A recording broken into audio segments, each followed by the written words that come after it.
nila o ireklamo po sa sa korte? Unang-una po, kaya po namin ginagawa ito sapagkat nag-ugat po ang usapin na ito noong July 23.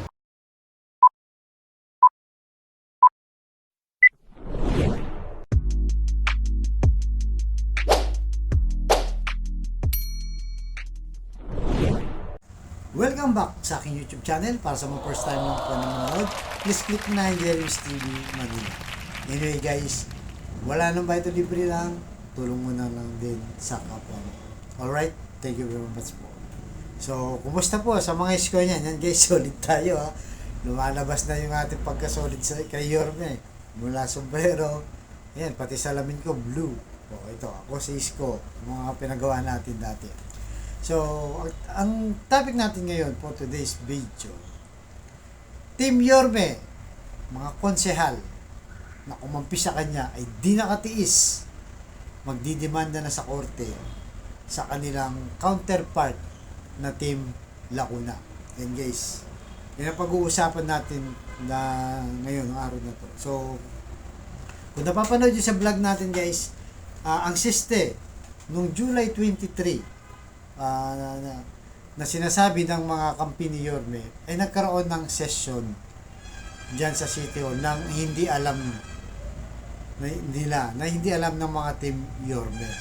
So dahil doon, yung session na yon ay tinanggalan pala sila ng lahat ng committee. Siyempre bilang siyang councilor, di ba? Ano pang silbi mo kung wala ka namang committee na hinahawakan, di ba? At ang masaklap pa nito guys, yung mga magagandang committee ay nandun. Kaya sa Team Lacuna, kagaya ng committee ng appropriation o yung pera o yung budget, napaka-importante niyan. Hindi ka makakagalaw kung wala kang pera, alam naman natin yan, di ba? Kahit hindi sa councilor, kahit personal na buhay. Kung wala kang pera, ay wala kang magagawa din, di ba? So, ang committee pala niyan, ang chairman ay kung walang iba kundi itong si Philip Lacuna. So kapatid ni Hani Lacuna. Ibig sabihin guys, ano man ma-approve ang budget, wala nang mag-check dyan. Parang bias ng lalabas. Kasi unang-una, yung mayor Lacuna, tapos yung chairman ng committee ng budget o ng appropriation ay Lacuna din. Paano yung check and balance, di ba? Kaya minsan guys, maganda na rin to. Merong minority. Kaya yan daw ang kanilang gagawin ngayon para malaman, di ba, kung tama ba to o hindi. Kaya dudulog sila ngayon sa korte. Kaya sa tingin natin guys, talagang painit ng painit to. Pero bilib ako sa kanila guys ha. Imagine nyo, di ba, kakalas ka sa majority. Ibig sabihin, pag kumalas ka nga, wala ka na sa kapangyarihan, kagaya tinanggalan ng committee, di ba? Tapos wala ka pa rin budget. Talagang may sasantabi ka na lang. Lahat sila, ganun ang ginawa. 17 na councilor yan, guys. Ang kampi kay Yorme. Pero bilib tayo sa kanila, ninindigan talaga sila. Na talagang papanig kami kay Yorme, ano man ang mangyari. Di ba? Dahil alam namin maayos siya. Ganun din tayo, guys, di ba? Bilang isang Iskonian vloggers. Di ba? Lahat tayo mga Iskonian vloggers ay talagang sinusuportahan natin. Talagang para sa akin, gusto natin itawid si Yorme hanggang makabalik siya sa Maynila. Kaya kasama ko sa mga 17 councilor na to, ang natira 20, mas marami sila. Kasama ko sa paninindigan nila, di ba? At pagkampi kay Yorme para sa ikabubuti ng ating Manila bayan. Di ba guys? Yan ang ating talagang panaglalaban dito at sinusuportahan. So narito na guys, panoorin nyo yung mismong press con nila kung saan talagang ididemanda na nila. Hindi na sila nakatiis guys. Talagang binabaliwala na sila. Alright? Pasok! Teka guys, take 2 ha, bago pasok ha. So pagkatapos ng video, mag-comment down below kayo para malaman natin kung ano yung simpatya nyo o reaksyon nyo. At tama ba ang gagawin nila, maninindigan? Dito nga mga 17 councilor nakakampi ni Yorme para sa kanilang karapatan at pagsuporta kayo. Alright? Pasok, final na yan guys. Nila o ireklamo po sa korte? Unang-una po, kaya ho namin ginagawa ito sapagkat nag-ugat po ang usapin na ito noong July 23, 2024 session ng City Council. Nagkaroon po sila ng session na hindi ipinapaalam sa aming grupo dito, kaya ho kinukonsidera namin itong secret session. At sa ilalim po ng aming internal rules, dapat kapag nagkakaroon ng session, dapat lahat ng miyembro ng City Council inaabisuhan. Pero ang ginawa po nila, noong July 23, bumabagyo, walang pasok, diniklara ng Malacanang, diniklara ng City of Manila, pero nagsagawa pa rin na sila ng sesyon na hindi po pinapaalam sa aming labing pito. While in recess. While in recess. Okay po. How did you learn na may ganong session po? And ano daw ba, anong pake ng secret session na yun? Yun nga po, nagulat po kaming lahat sapagkat nakita po namin sa aming mga cellphone na nagkakaroon ng session, naka-live po. Kaya ho, nagtanungan kami, na-inform ba kayo? Lahat to sumagot ng hindi. Sabi namin, bakit ba na nagkaroon ng session? Unang-una, nung huling session natin, nagdeklara ng recess at mag-resume kami ng July 30. Pero July 23 pa lang, nakita namin sa live na nagkakaroon ng session. Kaya ho, yun ang aming pinoprotesta sa ginawa nila. Since when po naka-recess? Hanggang July 30 po. Ang aming huling session, July 9, at sa aming record, July 30, mag-resume. Sino pong nagpatawag nung session na yun? Kung yun po'y special session, dapat ang aming mayora. Pero malinaw na hindi naman special session, ni-resume lang nila at syempre ang magpapatawag po niyan, we assume, yung presiding officer, yung vice mayor. Okay po. Ano po yung mga tinalakay? Yun nga, kung ang tinalakay po ay tungkol sa usaping bagyo nung araw na yon, baka pwede pa kami maniwala. Pero ang una pong nakalagay sa record, nasa minutes po yan, ang unang tinalakay, because of the political events happening right now, we move for the declaration of all the seats vacant. Ibig sabihin, pinapadeklarang bakante lahat ng mga komite ng konseho. Kaya lumalabas, parang merong color of politics dito. So hindi po urgent, hindi po agad-agad na dapat na nagkasagawa ng gano'n. Kaya ho, maling-mali po yung ginawa nila. Okay. Meron po kayong proof or parang ano kung sino yung mga umattend doon? Kasama ba si Mayor ng session or hanggang kay Vice Mayor lang ba ang attendance? Dahil City Council po ito, hindi po kasama si Mayor dito. So ito po yung usapin ng mga miyembro ng legislative body ng City Council. So si Presiding Officer Vice Mayor Yul Serbo at yung kanyang mga kasamahan po sa naumali po sa Mayoryo. Ilan po? Kung majority sila, ilan po sila? 20 po sila. 20. Total of how many councilors? 38 po. 38 po. Ilan po kayong hindi naka-attend? Actually, 17 po. Meron po kaming kasamahan na naka-attend doon dahil tinawagan siya. Pero after niyang malaman na mali iyon, sumama po siya sa amin. Konsi nabanggit yung political events before that. Ano po ba yun? Well, Ano nangyari? siguro kinukonsidera po nila na nalaman nila na kami po ay sumama kay Yorme Isko Moreno. Yung po siguro ang kanilang tinutukoy kung kaya kinukonsidera po nilang ito'y isang turn of political events. Kaya nais nilang ihiwalay na kami sa kanilang hanay sapagkat nabalitaan nilang kami sumama kay Yorme Isko Moreno. Okay po. Ano pong nangyari sa mga committee chairmanships na ngayon? Ayon po dun sa kanila at sa nangyari sa amin, tinanggal po kami. Ako, tinanggal bilang assistant majority floor leader at bilang chairman ng Games and Amusement. At itong mga kasamahan ko, lahat po sila tinanggal din sa mga committee nila. Okay. Na naging dahilan para mawalan po ng trabaho yung mga taong nagtatrabaho sa mga committee namin yun. Nabanggit yung assistant majority floor leader kayo eh. Hindi ba parang imperative na dapat alam nyo rin kung may session o wala? Oo nga po. Yes. Every year, assistant majority floor leader ako. Ni text, ni tawag, wala. Pero sila, meron, may tawagan sila.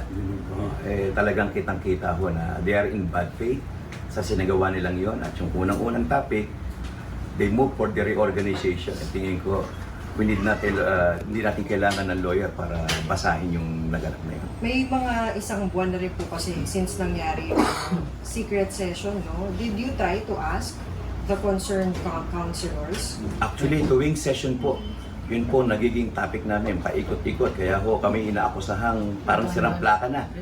Redundant na. Paulit-ulit namin kine-question sapagkat lahat po ng proceedings, lahat ng session na mangyayari ay magiging questionable sapagkat bilang minority sa ngayon, dapat po kami lahat naaabisuhan sa mga magaganap na mga committee hearings at lahat ng referral na yun dapat po sa amin. At kailangan magkaroon ng representasyon yung tunay na dominant minority group. Sorry, so sir, formally, minority block na po kayo ngayon? Yes, technically, legally, dapat kami po. Kasi under our internal rules, ang eleksyon at pagpili ng mga minority officers ay manggagaling lamang sa mga miyembro ng minority. Kami lang ho at kami lang ho dapat mamili. Pero nag-organize sila. Clarify ko lang po, basta lahat po ng councilor dito ngayon, wala pong klarong committee chairmanships ngayon. Wala po. So, councilor lang po kayo. Councilor lang po. Even yung minority leadership, hindi Wala. pa klaro. Wala po. You're just They assuming. considered us all as independent daw. Ang minority floor leader. Who's the minority? Yung kapatid. Ang minority floor leader ay yung pong kapatid ng ating mayorya. At the same time, siya rin po yung chair. Kapatid ni Vice Mayor. Mayor. Kapatid ni Mayor po. At the same time, siya rin po ang chairman ng Committee on Appropriation. Isa pa. And ways and means. Okay. So, may mga critical na committees po. Eh, dapat po kapag siguro lahat ng legislative body, hindi lang sa Pilipinas, kapag ikaw ang na-assign na chairman ng Committee on Appropriation, it should come from the majority group, hindi sa minority. So parang awkward na ikaw ang minority, ikaw ang chairman ng appropriation. Parang hindi yata tama. Nandito po ba yung dating chairman ng budget? Ikaw ang chairman ng appropriation. Parang hindi yata tama. Nandito po ba yung dating chairman ng budget? Siya rin po. Siya na rin po dati pa. Pati Ways and Means siya na rin po dati. So, nadagdag yung minority. Siya po ang Ways and Means. Chairman ng Okay po. Committee on Ways and Means. Tinanggal po sa kanya, ibinigay din po dun sa So, aming ang minority nabigay po floor. kay Consi Lacuna ay yung minority leadership at saka yung sa Chairman Ways and Means ng po. appropriation Pero and the Ways and Means. appropriations dati pa po nasa kanya. Siya rin po. Okay po. Ano po ang ating magiging parang recourse for this to resolve this legality or question natin? Kaya po kami nagsasama-sama ngayon sapagkat wala na po kami matakbuhan dito. Hindi na po kami pinakikinggan sa loob ng konseho at they are always using the numbers. Na sila raw ang mas maraming numero, kaya parang we are helpless.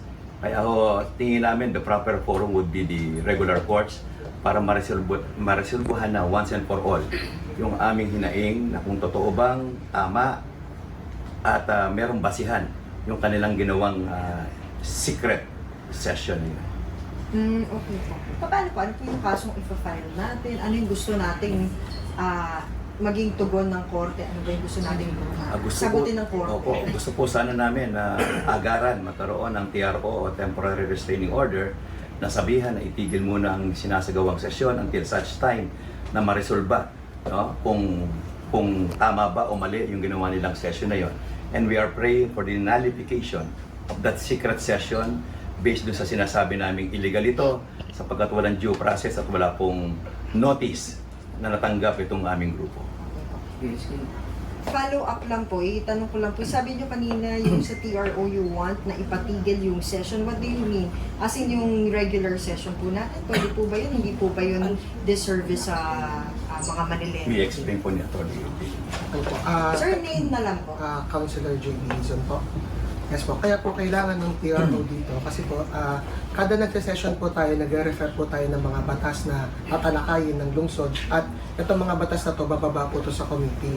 Ang committee po, ang system natin para may check and balances, may tamang representative po dyan ng majority tsaka minority para napapag-usapan talaga ng dalawang panig kung ano ba yung lalabas dito. Sa current na setup po ngayon kasi, kami po ay hindi na-recognize bilang minority. Kami po ay nare-recognize bilang independent. So kami po, hindi kami naiimbitahan sa ating mga committee hearing. So ang nangyayari po ngayon, ang nag-hearing lang po pagka committee hearing is yung majority, which is sila, and yung minority po na for all intents and purposes, sila rin po ang composition. So hindi po nangyayari ang tunay na checks and balances na sinigurado po sa atin ng ating konstitusyon. Kaya habang nagpapatuloy po ang session, hindi po nasisigurado na ang mga lumulusot po na ordinansa sa lungsod ng Maynila ay dumaan sa tamang proseso at balang araw baka masubject po ito to question dahil nga po sa mga anomalya na bumabalot po sa ating City Council. Kaya minamarapat po namin na siguro po mas maganda magkaroon po tayo ng TRO. Nang sa ganun po, hindi po ma-subject into question kung ano man pong mga ordinansa ang lumulusot po sa Konseho ng Nasod ng Maynila. Naka-specify po ba dun sa petition natin how long yung TRO lang? Kasi hindi ba yung will it not put in limbo yung mismong ginagawa po ng council para sa mga Manileño. I understand naman yung kung saan kayo nanggagaling, pero meron bang time frame lang tayo or a certain period na hinihingi sa Korte? Well, then that will be the prerogative po kung sino po yung judge na maghahawak. But we impressed in our petition kung gaano po ka-importante itong amin pong sinusumite sa kanila. At kailangan din po natin intindihin na dapat po lahat po ng ordinansa na lumulusot po sa lungsod ng Maynila ay dumaan po sa tamang proseso. Hindi rin naman po siguro maganda kung hinayaan po natin ito at yung mga ordinansa po na pinapasa ng lungsod ng Konseyo ay parang nare-railroad po kumbaga. Kasi nga po, hindi nare-representa ng tama ang will po ng aming mga botante po, kasi lahat din naman po kami dito elected, so it follows that we also have the will of those people who voted for us, and it is a great disservice for them if their wills are not represented po in the city council dahil hindi nga po kami binibigyan ng notice po. Ngayon po hindi po kami kabilang sa mga dapat pong imbitahan sa mga committee hearings, parating na po ang ating budget. So imagine nyo po, magkakaroon po tayo ng sitwasyon na kung saan ang budget po ng buong lungsod ay tatalakayin, pero isang panig lang po ang imbitado sa mga committee hearing. Hindi po tayo magkakaroon ng check and balances na sinigurado po sa ating konstitusyon. Yun lang naman po ang pinaglalaban natin dito. Nakita ko lang po may pinipirman. Ano ba ito? Mapapalabas ba kayo ng parang manifesto to the council? Paano ba yun? Ano po yung pinipirman kami? And what does it indicate? Yung pong pinipirmahan po yun, verification po. Ibig sabihin po, kailangan po for the yun. court po yun. Para po sa korte yung pinipirmahan natin. Sige po, thank you po. Hingi na lang po sana ko kahit sa staff nyo, yung kompletong listahan nyo pong mga counselor. And at the same time, ano po yung mga posisyong inalis?